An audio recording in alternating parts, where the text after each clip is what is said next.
One of the keys is remember where you came from, keep that shit in the front of your mind, and when shit goes bad and it goes sideways, a lot of shit does, you're getting booed out of the fucking building, or you're coming through this injury, or people are writing you off, oh, you guys ain't gonna fucking make it, any of that shit. You gotta keep it in here. And it really has to, it should drive you.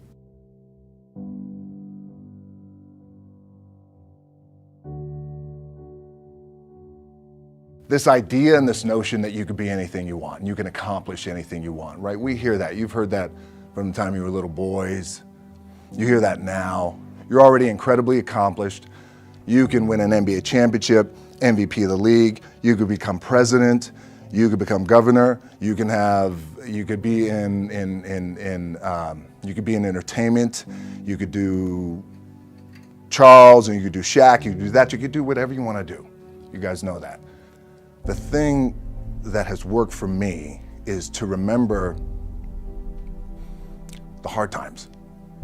So, and I'm sure you guys all have your processes, and again, I'm gonna tell you what's worked for me. So before a big movie comes out, back in the days when I was wrestling with WWE, a WrestleMania match, anything big that would happen, I would always take a moment and I'd just remind myself, all right, I was evicted when I was 14.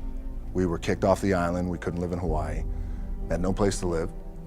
A lot of shit happened. Then when I moved to Nashville, I was arrested multiple times by the time I was 16 years old. I gotta remember that.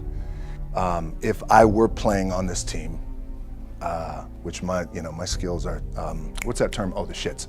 So I would never play. But before I lace up, before I get on the court, before I play in these big games, before I go to the Staples Center, where history is there, those are historic walls there at the Staples Center. I would remember that, and it allows me then to be present in the moment and understand, holy shit, the stuff I have around me right now, this is the shit that I dreamed of when I was a kid. I am here. I played for University of Miami, played for great teams. Warren Sapp, Ray Lewis, they were my teammates. They were balling. Warren Sapp was playing tight end that time. I was starting defensive tackle. Yeah. They moved him over to D-line. And he looked at me, he's like, yo, dude, I'm gonna take your spot. I said, you ain't taking my fucking spot. He said, I'm gonna take your spot. I said, no, you ain't. We battled, and he took my spot. Now you can imagine how that fucked with me, because there goes my opportunity.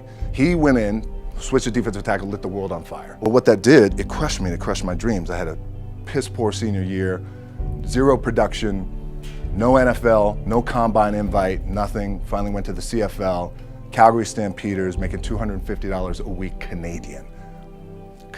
Now, I had to send that shit home to my wife at that time. Had no money. So I remember that. When I got cut from Canada, I had $7 in my pocket. And I always tell that story. So now my production company is $7, advertising agency is $7, everything is $7. So I always remember that. What helps me is to keep the hard times in the front of my mind, because it allows me to go into these big moments that I've worked my ass off, and you guys have worked your ass off. It allows me to go into these big moments with a different perspective. What it also does for me, and again, this is what works for me. Like, I keep my back, excuse my language, my back is up against this motherfucker every day. It's against this fucking wall. Excuse my language, ladies in the room. But it's up against this motherfucker because it's what I believe in. And when my back is against this motherfucker, then there's nowhere to go. But that way. That's it. So I feel like this could be something, an ideology and mindset that could help you, if you look at it that way. Because you made it already. We made it. We're successful boys, and we're lucky boys to be where we're at. Oh, you guys made it. Everybody's rich in the room. Nobody's gonna get evicted anymore. Anything you got, there's no more money problems, right? You got a lot of hands out now. Hey, can I get a little bit? Can I get a little bit? Right, that happens. But when you make it, for me, I need this. I need this. So every day, my back is up against this motherfucker, and this is how I operate. Now, doesn't mean you don't smile, Doesn't mean you don't laugh and joke, right? You're happy, I'm a happy guy. But when it comes to business and when it comes to executing, it's up against this. And I gotta go that way. And I don't give a fuck who is in front of me. They're not gonna stop me. I feel like for me, it feels seamless because you prepared for so long, but it's just like you guys prepping for a game. That's the fun part. That's where it's like, fuck, it's fun, man. People are paying their hard-earned dollars to come see you. They're cheering, they're going bananas, they're booing the shit out of you or on the road. That's fun. That's what you live for. I mean, that's the juice right there. The prep is where the character's made. And I just don't mean the character I play, I mean the character in here. So for me, the prep is getting with the director, getting with the producers, getting with the writers, so in essence, it's like getting with all your coaches and your different position coaches and all the meetings that you have to have, right? So that's the work you put in. The key for me was, where does it start? What's the anchor? What's the anchor? So I could have all these ambitions and you guys have all these ambitions, which is great. It's important. I'll play this role, you'll play that role. I'll execute this thing and it'll come out this summer. You guys will execute this thing during the summer, right? When it's time to really put in a lot more work. But the key with me is just always finding what the anchor is. And the fucking anchor is getting up at 4 o'clock in the morning every day before anybody else and grounding my thought process is in the no one will outwork me. No one.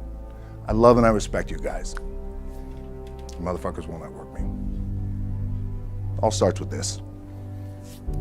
2 hands, putting in the work. The anchor for me has always been the work in terms of the weight room training. So when I first started wrestling, I was 6 years old, rolling on the mats with my dad. My old man, a lot of you guys won't know this. Yeah, Rocky Johnson. My old man was Rocky Johnson. He was the first black WWF at that time. First black WWE tag team champions with Tony Atlas back in 1983. My uncles were the Wild Samoans. I come from a long line of pro wrestlers. But before the wrestling part happened, I was just in the gym putting in the work at 6 years old, rolling around on the mats. And finally, when I could touch weights at 13, that's what I was doing. But the weight part for me and the gym part has always been, has to be the anchor. Look, at the end of the day, like again, it's the kind of stuff that I talked about at top is I have to hold on to my dad in his pickup truck came down 4 o'clock in the morning, picked me up in Miami from Tampa. We lived in a little shitty apartment in Tampa. He drove down in his little pickup truck to Miami to get me when I was cut from the CFL.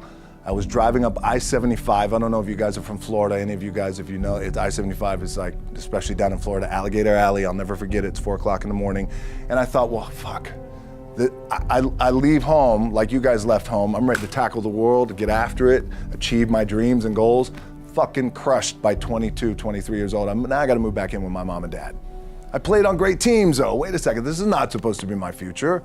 I'm supposed to be in the NFL right now. I'm supposed to be making a lot of coin and buying my parents shit, buying me shit, taking care of my wife, but it never happened. So I pulled out my wallet, I thought, well, let me see how much money I have. I opened it up, I had a 5, a 1, and change.